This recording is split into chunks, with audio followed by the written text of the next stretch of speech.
Un collège qui sort de terre et c'est une nouvelle rentrée pour 500 collégiens.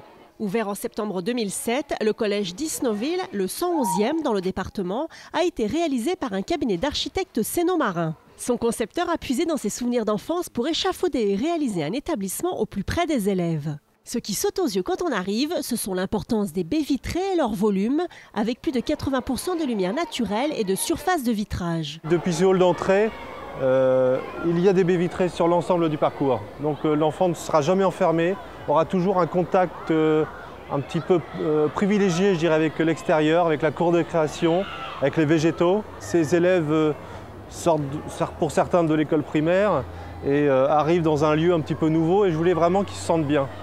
Et pour moi, qu'ils se sentent bien, il fallait qu'il y ait ce lien entre le dedans et le dehors.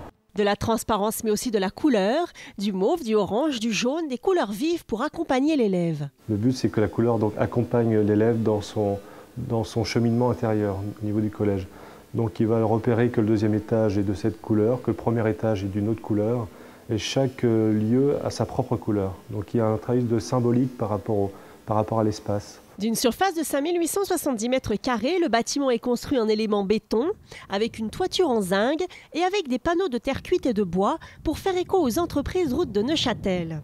La conception respecte les normes HQE, haute qualité environnementale, notamment pour la récupération des eaux pluviales, qui fonctionnent en autogestion et restent sur place dans des tranchées creusées autour de l'établissement. L'eau tombe dedans et sert ensuite à arroser le jardin et les plantes. Donc, ces eaux pluviales sont distribuées vers un réseau qui est interne, qui est souterrain. Et ces eaux pluviales arrivent directement sur ces tranchées. On a choisi de travailler avec du gazon fleuri. Donc on retrouve des coquelicots, on retrouve des fleurs de différentes couleurs. Donc on travaille aussi sur les bambous, sur les iris, des végétaux qui captent bien les eaux pluviales. Une construction à la fois agréable pour les élèves mais aussi pour les professeurs. Tout le monde peut profiter de l'ambiance lumineuse, colorée et verdoyante de ce collège unique en son genre.